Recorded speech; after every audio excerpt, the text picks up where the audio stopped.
My dear fellow clergymen, while confined here in the Birmingham City Jail, I came across your recent statement calling my present activities unwise and untimely. Seldom do I pause to answer criticism of my work and ideas. If I sought to answer all the criticisms that cross my desk, my secretaries would have little time for anything other than such correspondence in the course of the day, and I would have no time for constructive work. But since I feel that you are men of genuine goodwill and that your criticisms are sincerely set forth, I want to try to answer your statement in what I hope will be patient and reasonable terms.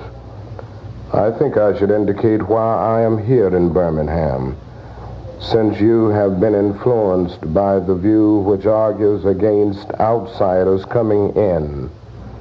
I have the honor of serving as president of the Southern Christian Leadership Conference, an organization operating in every southern state with headquarters in Atlanta, Georgia.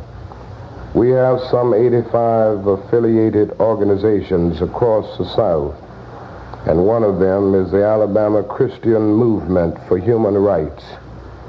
Frequently, we share staff, educational, and financial resources with our affiliates. Several months ago, the affiliate here in Birmingham asked us to be on call to engage in a nonviolent direct action program if such were deemed necessary. We readily consented, and when the hour came, we lived up to our promise. So I, along with several members of my staff, am here because I was invited here. I am here because I have organizational ties here. But more basically, I'm in Birmingham because injustice is here. Just as the prophets of the 8th century B.C. left their villages and carried their "Thus saith the Lord" far beyond the boundaries of their hometowns, and just as the Apostle Paul left his village of Tarsus and carried the gospel of Jesus Christ to the far corners of the Greco-Roman world, so am I compelled to carry the gospel of freedom beyond my own hometown. Like Paul, I must constantly respond to the Macedonian call for aid. Moreover, I am cognizant of the interrelatedness of all communities and states. I cannot sit idly by in Atlanta and not be concerned about what happens in Birmingham. Injustice anywhere is a threat to justice everywhere. We are caught in an inescapable network of mutuality, tied in a single garment of destiny. Whatever affects one directly affects all indirectly. You deplore the demonstrations taking place in Birmingham, but your statement, I am sorry to say, fails to express a similar concern for the conditions that brought about the demonstrations. I am sure that none of you would want to rest content with a superficial kind of social analysis that deals merely with effects and does not grapple with underlying causes. It is unfortunate that demonstrations are taking place in Birmingham, but it is even more unfortunate that the city's white power structure left the Negro community with no alternative. In any nonviolent campaign, there are 4 basic steps: collection of the facts to determine whether injustices exist, negotiation, self-purification, and direct action. We have gone through all these steps in Birmingham.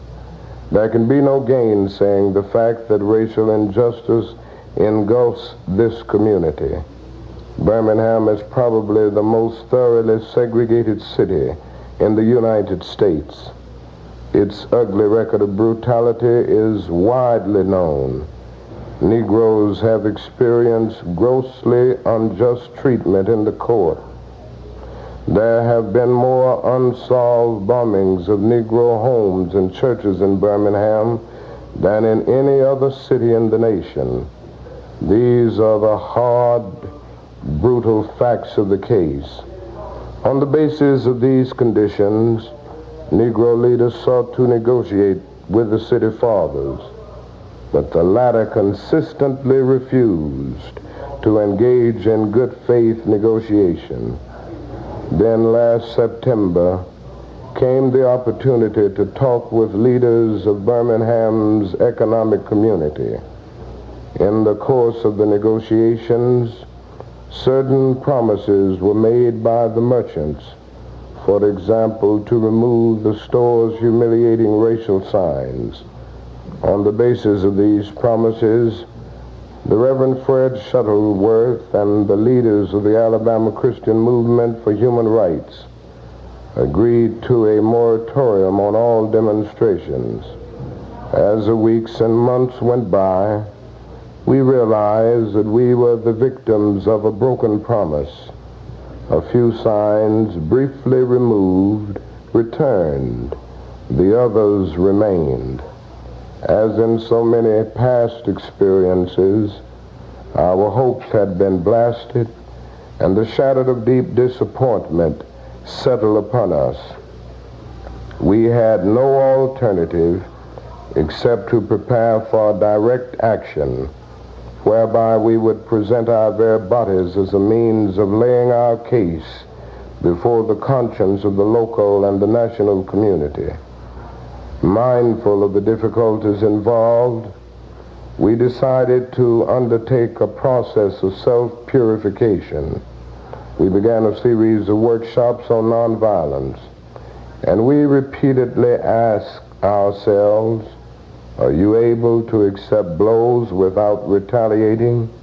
Are you able to endure the ordeal of jail? We decided to schedule our direct action program for the Easter season, realizing that except for Christmas, this is the main shopping period of the year. Knowing that his strong economic withdrawal program would be the byproduct of direct action, we felt that this would be the best time to bring pressure to bear on the merchants for the needed change. Then it occurred to us that Birmingham's mayoral election was coming up in March, and we speedily decided to postpone action until after the election day, when we discovered that the Commissioner of Public Safety, Eugene Bull Connor, had piled up enough votes to be in the runoff. We decided again to postpone action until the day after the runoff so that the demonstrations could not be used to cloud the issues. Like many others, we waited to see Mr. Connor defeated, and to this end we endured postponement after postponement. Having aided in this community need, we felt that our direct action program could be delayed no longer. You may well ask, why direct action? Why sit-ins, marches, and so forth? Isn't negotiation a better path? You're quite right in calling for negotiation. Indeed, this is the very purpose of direct action. Nonviolent direct action seeks to create such a crisis and foster such a tension that a community which has constantly refused to negotiate is forced to confront the issue.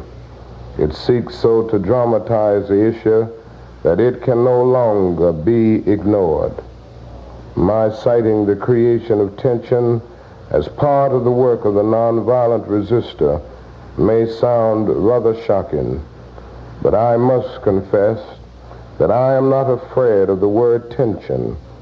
I have earnestly opposed violent tension, but that is a type of constructive, nonviolent tension which is necessary for growth.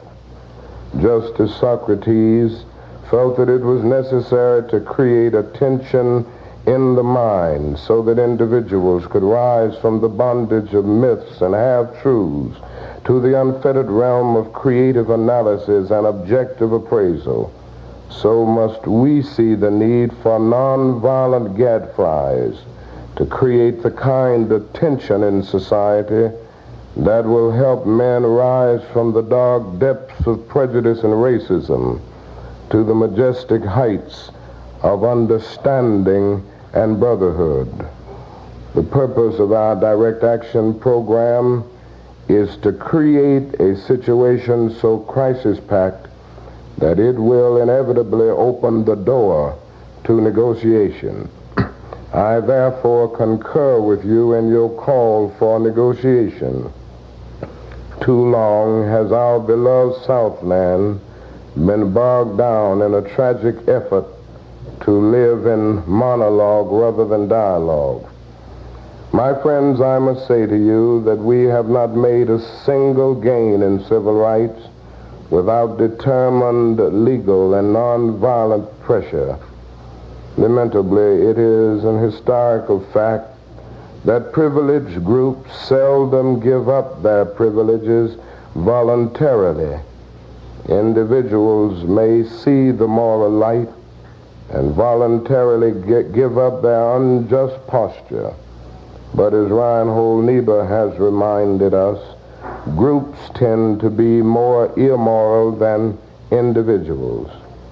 We know through painful experience that freedom is never voluntarily given by the oppressor. It must be demanded by the oppressed. Frankly, I have yet to engage in a direct action campaign that was well-timed in the view of those who have not suffered unduly from the disease of segregation. For years now I have heard the word wait. It rings in the ear of every Negro with piercing familiarity. This wait has almost always meant never. We must come to see with one of our distinguished jurists that justice too long delayed is justice denied. We have waited for more than 340 years for our constitutional and God-given rights. The nations of Asia and Africa are moving with jet-like speed toward gaining political independence, but we still creep at horse and buggy pace toward gaining a cup of coffee at a lunch counter. Perhaps it is easy for those who have never felt the sting dots of segregation to say wait.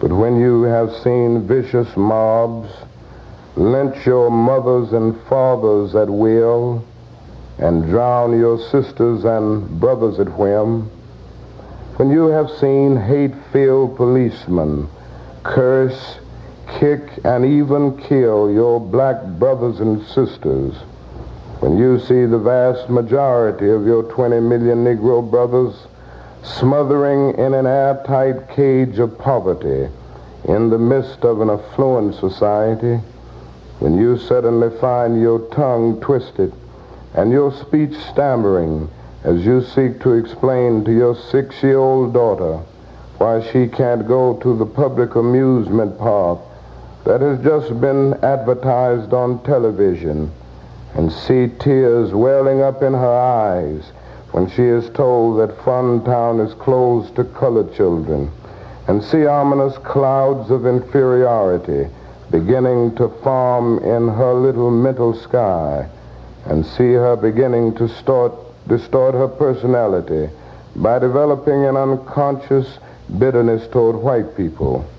When you have to concoct an answer for a 5-year-old son who is asking, "Daddy, why do white people treat colored people so mean, when you take a cross-country drive and find it necessary to sleep night after night in the uncomfortable corners of your automobile because no motel will accept you, when you are humiliated day in and day out by nagging signs reading white and colored, when your first name becomes nigger, your middle name becomes boy, however old you are, and your last name becomes John, and your wife and mother are never given the respected title Mrs., when you are harried by day and haunted by night by the fact that you are a Negro, living constantly at tiptoe stands,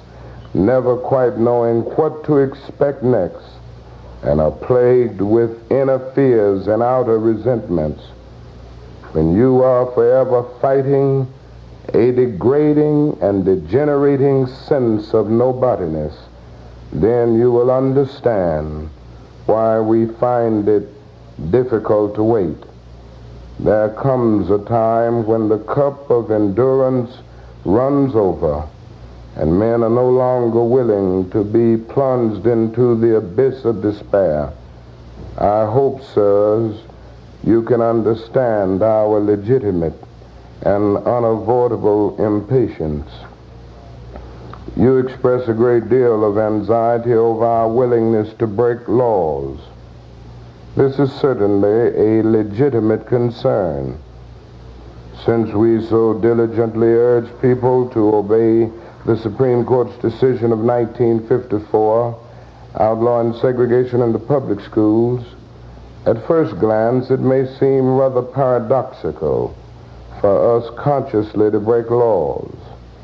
One may well ask, how can you advocate breaking some laws and obeying others? The answer lies in the fact that there are two types of laws, just and unjust. I would be the first to advocate obeying just laws.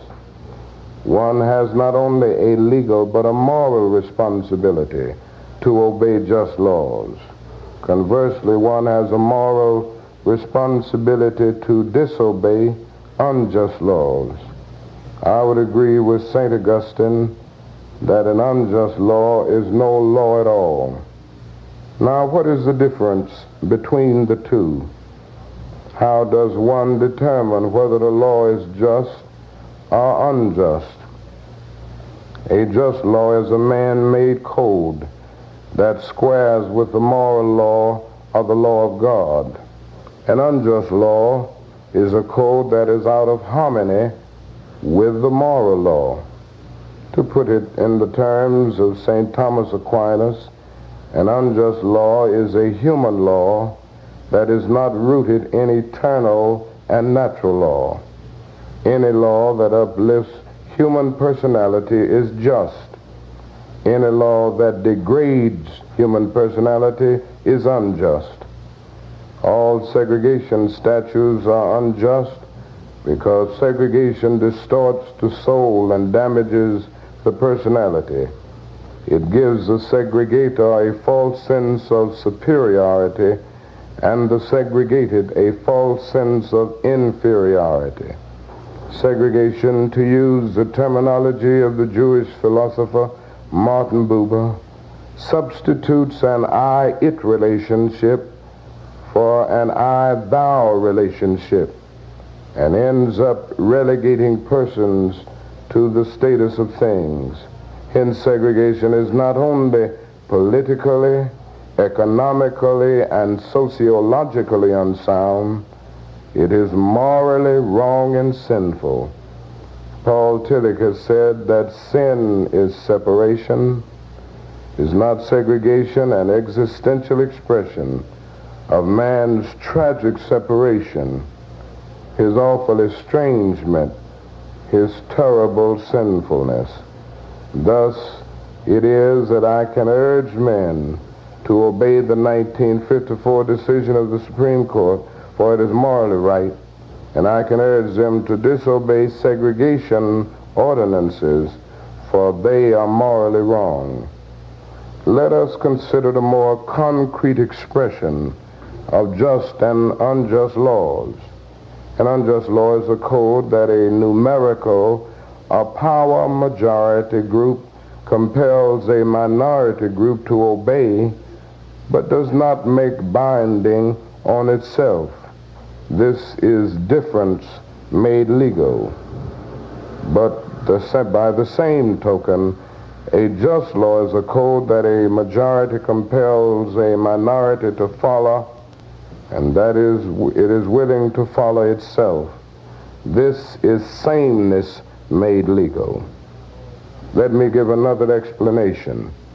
A law is unjust if it is inflicted on a minority that as a result of being denied the right to vote had no part in enacting or devising the law.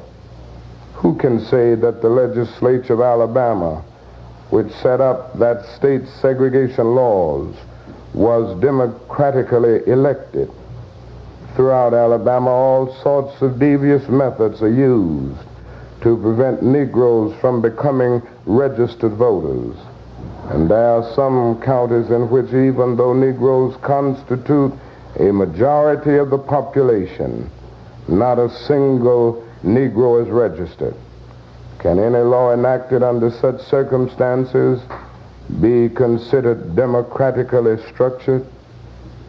Sometimes a law is just on its face and unjust in its application. I hope you are able to see the distinction I am trying to point out. In no sense do I advocate evading or defying the law, as would the rabid segregationists.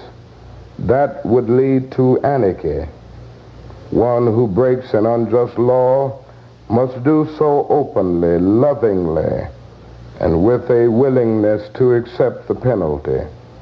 I submit that an individual who breaks a law that conscience tells him is unjust and who willingly accepts the penalty of imprisonment in order to arouse the conscience of the community over its injustice is in reality expressing the highest respect for law. Of course, that is nothing new about this kind of civil disobedience. It was evidenced sublimely in the refusal of Shadrach, Meshach, and Abednego to obey the laws of Nebuchadnezzar on the ground that a higher moral law was at stake. It was practiced superbly by the early Christians who were willing to face hungry lions and the excruciating pain of chopping blocks rather than submit to certain unjust laws of the Roman Empire. To a degree, academic freedom is a reality today because Socrates practiced civil disobedience. In our own nation, the Boston Tea Party represented a massive act of civil disobedience. We should never forget that everything Adolf Hitler did in Germany was legal, and everything the Hungarian freedom fighters did in Hungary was illegal. It was illegal to aid and comfort a Jew in Hitler's Germany. Even so, I am sure that had I lived in Germany at the time, I would have aided and comforted my Jewish brothers. If today I lived in a communist country where certain principles dear to the Christian faith are suppressed, I would openly advocate disobeying that country's anti-religious laws. I must make two honest confessions to you, my Christian and Jewish brothers. First, I must confess that over the past few years I have been gravely disappointed with the white moderate. I have almost reached the regrettable conclusion that the Negro's great stumbling block in his stride toward freedom is not the white citizens' counselor or the Ku Klux Klaner, but the white moderate, who is more devoted to order than to justice, who prefers a negative peace, which is the absence of tension, to a positive peace, which is the presence of justice, who constantly says, I agree with you in the goal you seek, but I cannot agree with your methods of direct action, who paternalistically believes he can set the timetable for another man's freedom, who lives by a mythical concept of time, and who constantly advises the Negro to wait for a more convenient season. Shallow understanding from people of goodwill is more frustrating than absolute misunderstanding from people of ill will. Lukewarm acceptance is much more bewildering than outright rejection. I had hoped that the white moderate would understand that law and order exist for the purpose of establishing justice, and that when they fail in this purpose, they become the dangerously structured dams that block the flow of social progress. I had hoped that white moderates would understand that the present tension in the South is a necessary phase of the transition from an obnoxious negative peace in which the Negro passively accepted his unjust plight to a substantive and positive peace in which all men will respect the dignity and worth of human personality. Actually, we who engage in nonviolent direct action are not the creators of tension. We merely bring to the surface the hidden tension that is already alive. We bring it out in the open where it can be seen and dealt with, like a boil that can never be cured so long as it is covered up, but must be open with all its ugliness to the natural medicines of air and light. Injustice must be exposed with all the tension its exposure creates to the light of human conscience and the air of national opinion before it can be cured. In your statement, you assert that our actions, even though peaceful, must be condemned because they precipitate violence. But is this a logical assertion? Isn't this like condemning a robbed man because his possession of money precipitated the evil act of robbery? Isn't this like condemning Socrates because his unswerving commitment to truth and his philosophical inquiries precipitated the act by the misguided populace in which they made him drink hemlock? Isn't this like condemning Jesus because his unique God consciousness and never ceasing devotion to God's will precipitated the evil act of crucifixion? We must come to see that, as the federal courts have consistently affirmed, it is wrong to urge an individual to cease his efforts to gain his basic constitutional rights because the quest may precipitate violence. Society must protect the robbed and punish the robber. I had also hoped that the white moderate would reject the myth concerning time in relation to the struggle for freedom. More and more, I feel that the people of ill will have used time much more effectively than have the people of goodwill. We will have to repent in this generation, not merely for the hateful words and actions of the bad people, but for the appalling silence of the good people. Human progress never rolls in on the wheels of inevitability. It comes through the tireless efforts of men willing to be co-workers with God. And without this hard work, time itself becomes an ally of the forces of social stagnation. We must use time creatively in the knowledge that the time is always ripe to do right. Now is the time to make real the promise of democracy and transform our pending national elegy into a creative psalm of brotherhood. Now is the time to lift our national policy from the quicksand of racial injustice to the solid rock of human dignity. You speak of our activity in Birmingham as extreme. At first I was rather disappointed that fellow clergymen would see my nonviolent efforts as though hatred. And it comes perilously.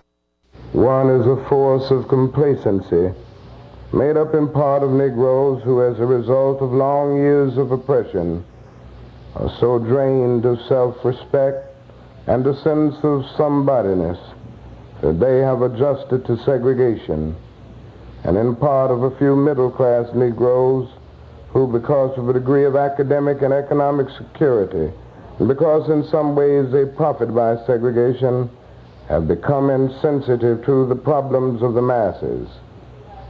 The other force is one of bitterness and hatred, and it comes perilously close to advocating violence. It is expressed in the various black nationalist groups that are springing up across the nation, nourished by the Negro's frustration over the continued existence of racial discrimination. This movement is made up of people who have lost faith in America, who have absolutely repudiated Christianity, and who have concluded that the white man is an incorrigible devil. I have tried to stand between these two forces, saying that we need emulate neither the do-nothingism of the complacent nor the hatred and despair of the black nationalists. For that is a more excellent way of love and nonviolent protest. I am grateful to God that through the influence of the Negro Church, the way of nonviolence became an integral part of our struggle. If this philosophy had not emerged, by now the hatred and despair of the black nationalists. For that is a more excellent way of love and nonviolent protest. I am grateful to God that through the influence of the Negro Church, the way of nonviolence became an integral part of our struggle. If this philosophy had not emerged, by now many streets of the South would, I am convinced, be flowing with blood. And I am further convinced that if our white brothers dismiss as rabble-rousers and outside agitators those of us who employ nonviolent direct action, and if they refuse to support our nonviolent efforts, millions of Negroes will, out of frustration and despair, seek solace and security in black nationalist ideologies, a development that would inevitably lead to a frightening racial nightmare. Oppressed people cannot remain depressed forever. The yearning for freedom eventually manifests itself, and that is what has happened to the American Negro. Something within has reminded him of his birthright of freedom, and something without has reminded him that it can be gained. Consciously, unconsciously, he has been caught up by the spirit of the times, and with his black brothers of Africa and his brown and yellow brothers of Asia, South America, and the Caribbean, the United States Negro is moving with a sense of great urgency toward the promised land of racial justice. If one recognizes this vital urge that has engulfed the Negro community, one should readily understand why public demonstrations are taking place. The Negro has many pent-up resentments and latent frustrations, and he must release them. So let him march. Let him make prayer pilgrimages to the city hall.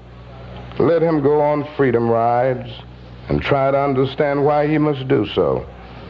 If his repressed emotions are not released in nonviolent ways, They will seek expression through violence. This is not a threat, but a fact of history. So I have not said to my people, get rid of your discontent. Rather, I have tried to say that this normal and healthy discontent can be channeled into the creative outlet of nonviolent direct action. And now this approach is being termed extremist. But though I was initially disappointed at being categorized as an extremist, as I continued to think about the matter, I gradually gained a measure of satisfaction from the label. Was not Jesus an extremist for love? Love your enemies, bless them that curse you, do good to them that hate you, and pray for them which despitefully use you and persecute you. Was not Amos an extremist for justice? Let justice roll down like waters, and righteousness like a mighty stream. Was not Paul an extremist for the Christian gospel? I bear in my body the marks of the Lord Jesus Christ. Was not Martin Luther an extremist? Here I stand, I cannot do otherwise, so help me God. Was not John Bunyan an extremist? I will stay in jail to the end of my days before I make a butchery of my conscience. And Abraham Lincoln, this nation cannot survive half slave and half free. And Thomas Jefferson, we hold these truths to be self-evident, that all men are created equal. So the question is not whether we will be extremists, but what kind of extremists we will be. Will we be extremists for hate or for love? Will we be extremists for the preservation of injustice or for the extension of justice?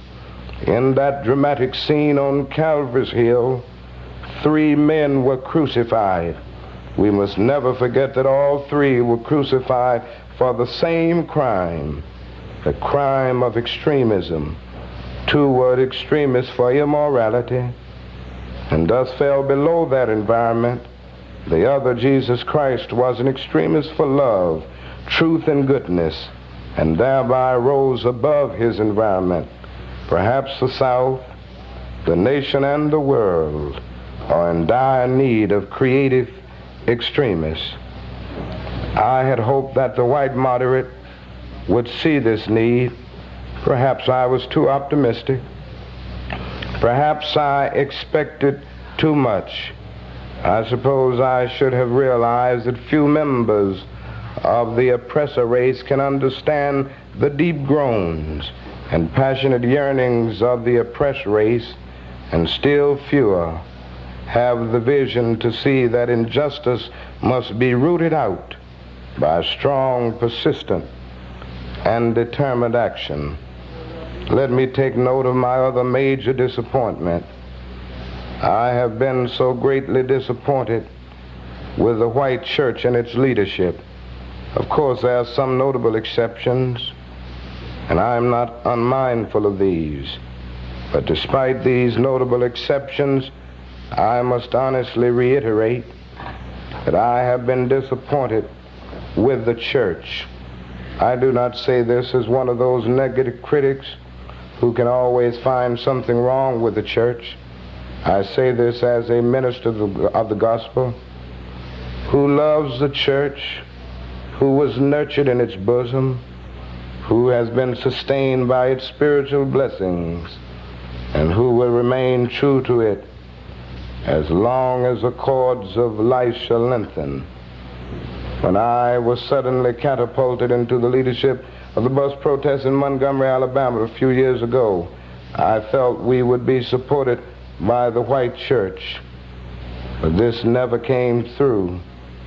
All too many ministers found themselves more cautious than courageous and remained silent behind the safe security of stained glass windows.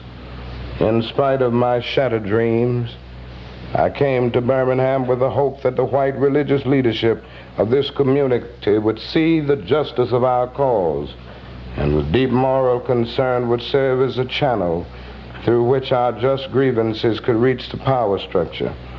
I had hoped that each of you would understand, but again I have been disappointed. I've heard numerous southern religious leaders admonish their worshipers to comply with a desegregation decision because it is the law. But I have longed to hear white ministers declare, follow this decree because integration is morally right and because the Negro is your brother. In the midst of blatant injustices inflicted upon the Negro, I have watched white churchmen stand on the sideline and mouth pious irrelevancies and sanctimonious trivialities. In the midst of a mighty struggle to rid our nation of racial and economic injustice, I have heard many ministers say those are social issues with which the gospel has no concern.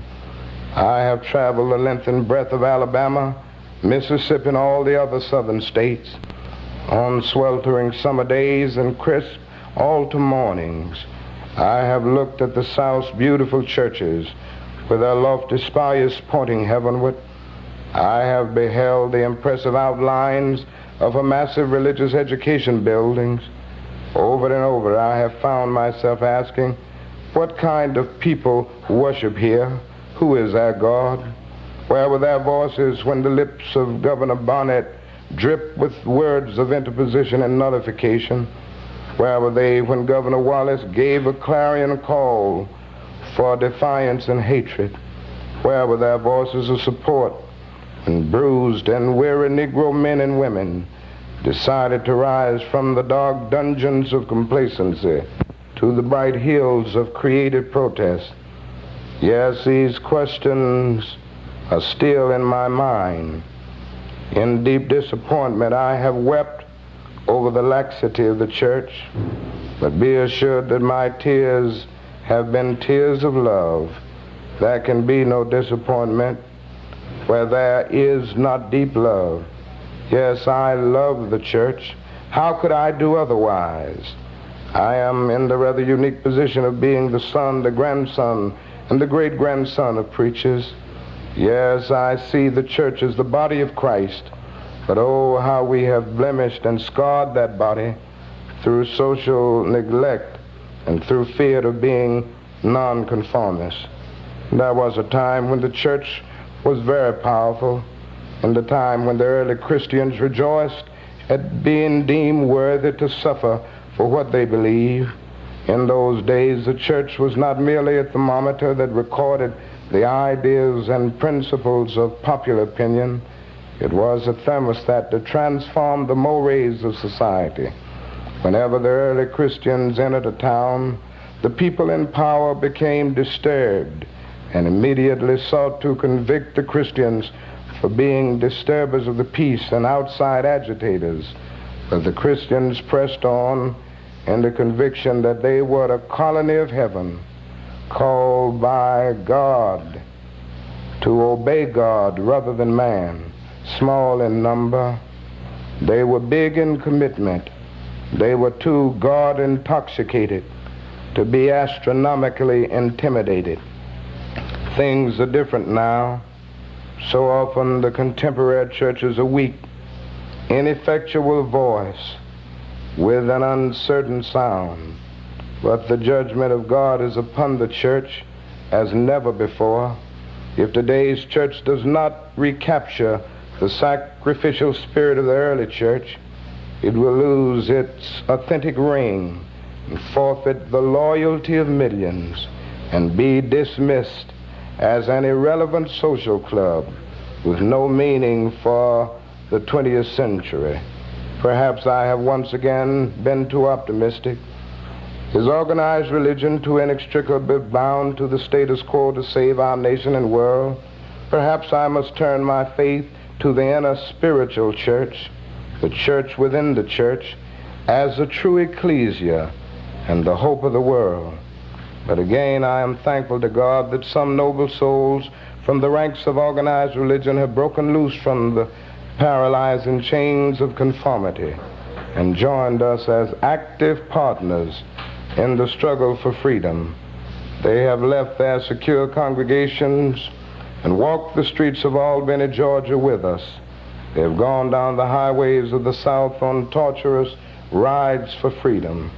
Yes, they have gone to jail with us. Some have been dismissed from their churches, have lost the support of their bishops and fellow ministers, but they have acted in the faith that right defeated is stronger than evil triumphant. And their witness has been the spiritual salt that has preserved the true meaning of the gospel in these troubled times. They have carved a tunnel of hope through the dark mountain of despair. I hope the church as a whole will meet the challenge of this decisive hour. But even if the church does not come to the aid of justice, I have no despair about the future. I have no fear about the outcome of our struggle in Birmingham, even if our motives are at present misunderstood. We will reach the goal of freedom in Birmingham and all over the nation, because the goal of America is freedom. Abused and scorned though we may be, our destiny is tied up with America's destiny. Before the Pilgrims landed at Plymouth, we were here. Before the pen of Jefferson etched the majestic words of the Declaration of Independence across the pages of history, we were here. For more than 2 centuries, our forebears labored in this country without wages. They made cotton king.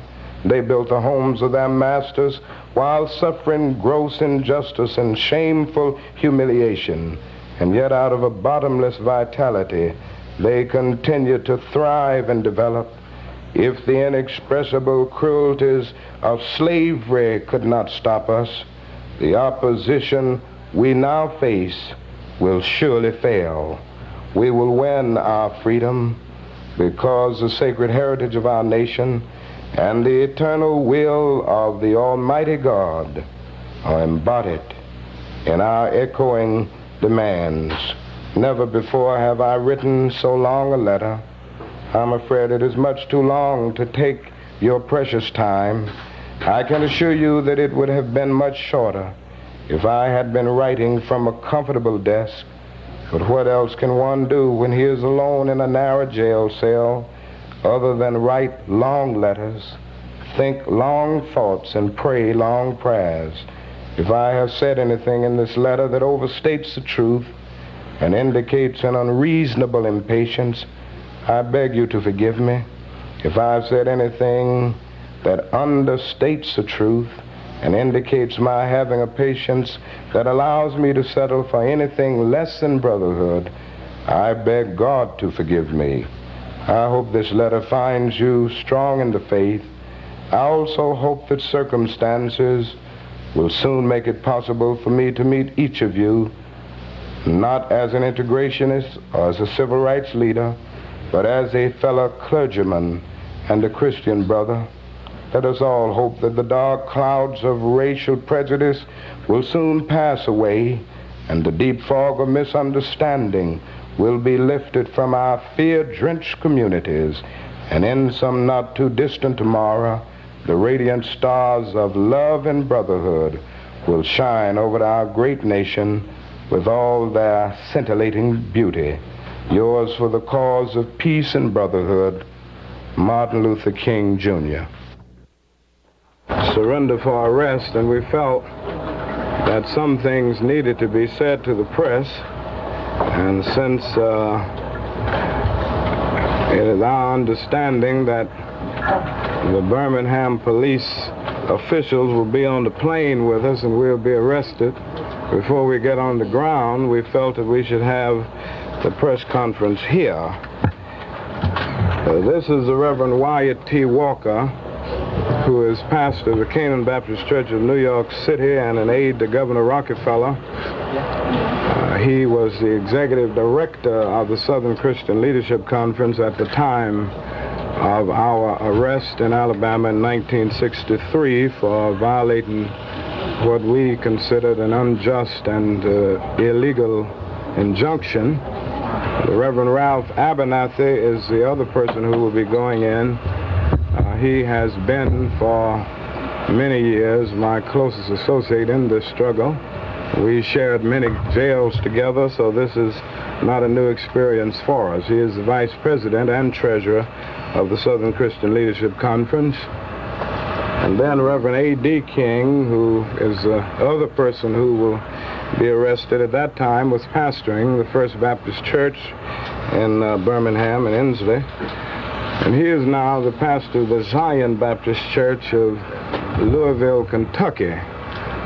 We will be going in together. Reverend Fred Shuttlesworth has already served his 5 days, I should say 4 days, because they let them out a little early. And right behind us, or to the right and the left, are Mrs. King, my wife, and Mrs. Abernathy, the wife of Reverend Abernathy, and this is my little son, Dexter. I'm going to read a brief statement, and then you may feel free to ask me or any of the others whatever questions you may have. I'm laboring with a very bad cold, so if my voice gives out a little, you'll understand that.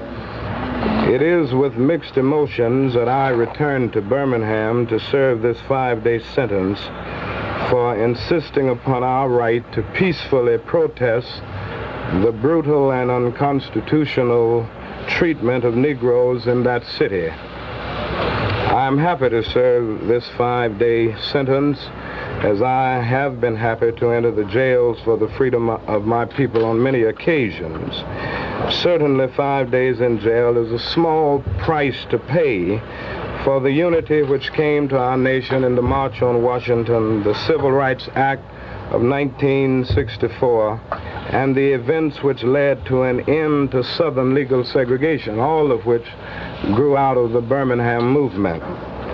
But I'm sad that the Supreme Court of our land, in a 5-4 decision, could not uphold the rights of individual citizens in the face of deliberate use of the courts of the state of Alabama as a means of oppression. I am disturbed that 4 years after the heroic efforts of thousands of young people and adults in Birmingham, our country finds itself still in a moral stalemate where the rights of the Negro are concerned. I am appalled that the great resources of our nation are being used in a military intervention 12,000 miles away rather than in the heart of our cities. I reach the borders of despair when I see our Congress turning a deaf ear to our nation's poor and playing politics with the war on poverty. Perhaps these 5 days will afford all of us an opportunity for a more intense and serious evaluation of our situation. For all the signs of our time indicate that this is a dark hour in the life of America. Our jailing is but symptomatic of the ominous clouds which overshadow our national destiny. I pray that God may grant us new wisdom and courage to act upon the wisdom which we already possess. There's a longer statement that you have which gives a little more of the factual background, and I will not bother to read that. Yes, sir. Demonstrations have been promised during the time of your confinement. Do you think such demonstrations are warranted, and will you encourage the demonstrations in Birmingham? Well, I don't have absolute control of this situation, but I have discouraged any kind of massive demonstrations. Understandably, there are those who feel that something massive should be done because we all suffered in that movement together. And it is our feeling that if the leaders are sent to jail, everybody else ought to go and serve the time also. But even in spite of this, I have discouraged massive demonstrations. There may be vigils in order to make a witness and to express support.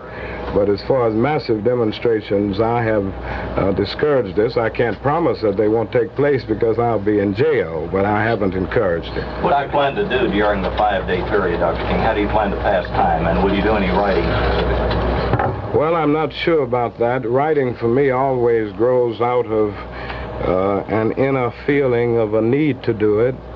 And if I'm in the spirit to write, I will certainly do that. The last time I was in Birmingham, I wrote a letter from the Birmingham Jail, which was pretty widely publicized, over 1 million copies.